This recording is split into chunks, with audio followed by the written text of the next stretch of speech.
Martial master episode 647 में आपका स्वागत है कल्टिवेटर। तो मार्शल मास्टर के पिछले एपिसोड में हमने देखा था कि जी फैमिली के ग्रैंड एल्डर क्वीन चैन को जी फैमिली के एंसेस्टर ग्राउंड के अंदर जाने की परमिशन दे देते हैं और अब क्वीन चैन से बोलते हैं कि आज से 3 दिन बाद क्वीन चैन जी फैमिली के एंसेस्टर ग्राउंड में जाकर रुयू से मिल सकता है। ये सुनकर जी फैमिली के थर्ड एल्डर डोली को काफी ज्यादा गुस्सा आता है पर वह उस जगह कुछ कर भी नहीं सकते और अब वह गुस्से से वहां से चले जाते हैं। दूसरी ओर ये देखकर जीयून जीरो दोनों ही काफी खुश होते हैं और अब वह दोनों क्वीन चैन के पास आते हुए कंग्रेचुलेशन बोलते हैं। वहीं पर खड़ी जीयून क्वीन चैन को देखकर लगातार शर्मा रही होती क्योंकि अब उसे क्वीन चैन पसंद आने लगा होता है। तभी रूसिंग अचानक से क्वीन चैन के पास आते हुए बोलती है, बच्चे मैंने जितना सोचा था तुम मुझसे कहीं ज्यादा पावरफुल। तभी क्वीन चैन नाटक करते हुए बोलता है, रूसिंग और जीयून आखिर तुम दोनों मुझे देखकर ऐसे बिहेव क्यों कर रही, कहीं तुम दोनों को मैं पसंद तो नहीं आ गया।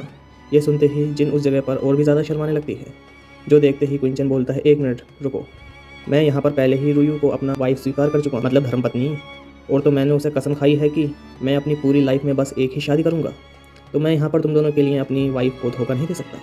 ये सुनकर रूसिंग को काफ़ी ज़्यादा गुस्सा आता है और अब वह क्वीन चैन को गुस्से में मारने की कोशिश करती है पर वह क्वीन चैन काफ़ी आसानी से सभी अटैक को ब्लॉक कर देता। ये मेरी पहली एक्सप्लेनेशन वीडियो गाइस, तो थोड़ा एडजस्ट कर लेना, मैं आगे और भी इंप्रूव करूंगा। बहरहाल बैक टू द टॉपिक। जो देखते ही रूसिंग क्वीन चैन के ऊपर एक काफी पावरफुल पंच करती है पर क्वीन चैन उसे पंच को भी ब्लॉक कर देता है और अब वह रूसिंग के हाथ को पकड़ लेता है। जो देखते ही रूसिंग अपनी पूरी पावर का यूज करते हुए उसे अपना हाथ छुड़ाने लगती है। अब अचानक से क्वीन चैन उसका हाथ छोड़ देता है जिससे रूसिंग खुद ब खुद पीछे वो चली जाती है। देखते ही रूसिंग दोबारा से क्वीन चैन के ऊपर अटैक करती है, मतलब कोशिश ही कर रही होती है अटैक करने की, अटैक नहीं कर रही होती पर क्वीन चैन उसके सिर को पकड़ते हुए उसे अपने पास आने से रोक देता है। जो देखकर रूसिंग को काफी ज्यादा गुस्सा आता है और अब वह गुस्से में चिल्लाते हुए बोलती है, अगर तुम इस दुनिया के आखिरी आदमी भी होते वो भी मैं सिस्टर जीयून तुम्हें यहाँ पर स्वीकार नहीं करते, तो तुमसे शादी नहीं करते। मैं बिल्कुल सही बोली ना सिस्टर जीयून, ये उससे पूछती है पर जिन उस जगह पर कुछ भी नहीं बोलती और अब वह धीमी सी आवाज में बोलती है, टाइनू भले ही एक जंगली है पर के बावजूद भी वो बहुत ही स्ट्रॉन्ग, पावरफुल और स्किलफुल है। पर रूसिंग उसकी ये बात सुन लेती है जो सुनकर उसे और भी ज्यादा गुस्सा। ये देखते ही जीरो आगे आता है और बोलता है, रूसिंग इस जगह पर लोगों को परेशान करना बंद करो। और तो और ब्रदर टाइनू अब हमारी फैमिली को मतलब कि ज्वाइन कर चुके हैं, तो हमें सेलिब्रेट करना चाहिए। अब जीरो क्वीन चैन और जीयून को अपने साथ चलने के लिए बोलता है और अब वह क्वीन चैन और जीयून जीरो के पीछे वहाँ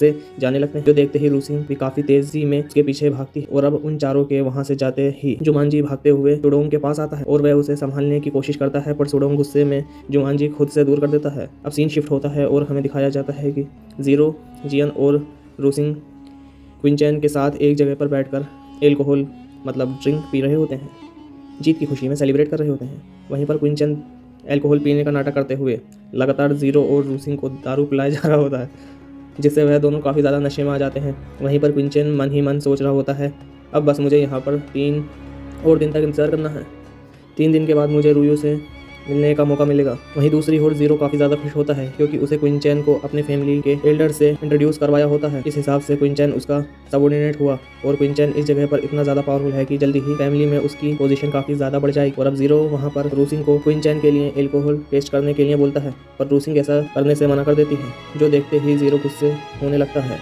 ये देखते ही रूसिंग बोलती है, जंगली तुमने आज यहाँ पर अच्छा काम किया, तुम ये एल्कोहल पीना डिजर्व करते हो। ये सुनते ही क्वीन चैन दोबारा से नाटक करते हुए बोलता है, आखिर तुम जंगली किसे बोल रही हो, मैं तुम्हारा होने वाला ब्रदर इन लॉ हूँ, तो तुम्हें यहाँ पर मेरी रिस्पेक्ट करनी चाहिए। अब ये सुनते ही जीरो रूसिंग के ऊपर गुस्सा होते हुए बोलता है, रूसिंग तुम्हारी तमीज़ कहाँ गई, तुम टाइनू से यहाँ पर इस तरह बात नहीं कर सकते। रूसिंग बोलती है कि टाइनू एक जंगली है और हम जंगली से जैसे चाहें वैसे बात कर सकते हैं। जो सुनते ही जीरो भी उस जगह पर चुप हो जाता है और अब क्वीन चैन से बोलता है, ब्रदर टाइनू मेरी छोटी बहन अनबुद्धि है तो आपको इसकी बातों पर ध्यान नहीं देना चाहिए।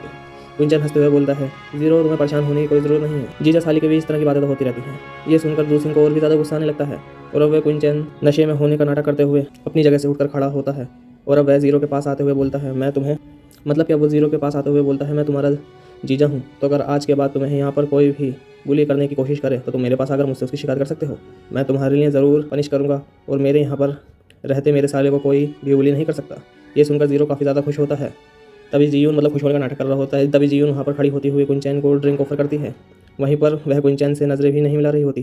जो देखते ही क्वीन चैन उसके पास आते हुए बोलता है, जीयून क्या तुम्हारी आंखों में कचरा चला गया है, क्योंकि वो बार बार पीछे घूम रही थी और अपनी आंखें नहीं मिला पा रही होती, इसलिए क्वीन चैन पूछ लेता है, अगर तुम बोलो तो मैं तुम्हारी आंखों से कचरा निकाल दूँ। ये क्वीन चैन जीयून से बोलता है। ये बोलते हुए क्वीन चैन उसे काफ़ी ज़्यादा करीब चला जाता है जो देखकर जे और भी ज़्यादा शर्माने लगती है। अब क्वीन चैन नशे में होने का नाटक करते हुए उस जगह से जाने लगता है। तभी जीरो उठकर खड़ा होता है और वहाँ क्वीन चैन के कंधे के ऊपर हाथ रखते हुए बोलता है, ब्रदर टाइनू तुम भी मेरी जी फैमिली के मेंबर हो, तो तुम्हें भी यहाँ कुछ बातें पता होनी चाहिए, जैसे कुछ सीक्रेट। सच्चाई यह है कि रुयू हमारे जी फैमिली के एंसेस्टर ग्राउंड में ट्रेनिंग करने के लिए नहीं गई, बल्कि उसे तो एंसेस्टर ने रुयू को उस जगह पर कैद कर दिया है क्योंकि रुयू किसी चीज़ को लेकर एंसेस्टर से बहस कर रही थी। और अब ये सुनते ही क्वीन चैन वहाँ पर हैरान होने का नाटक करते हुए बोलता है, ब्रदर इन लॉ क्या तुम सच बोल रहे हो, क्या मतलब फैमिली के एंसेस्टर ने रुयू को एंसेस्टर ग्राउंड में कैद कर रखा है। ये सुनकर मुझे सच में काफ़ी ज़्यादा हैरानी हुई है। वहीं पर क्विंचन मन ही मन में सोच रहा होता है, रुयो मैं जानता हूँ जी फैमिली लोगों ने तुम्हें क्यों कैद करा है, पर अब तुम्हें परेशान होने की जरूरत नहीं है, मैं उस जगह पर आ चुका हूँ, तो अब मैं तुम्हें जल्दी बचा के ले जाऊँगा, तुम बस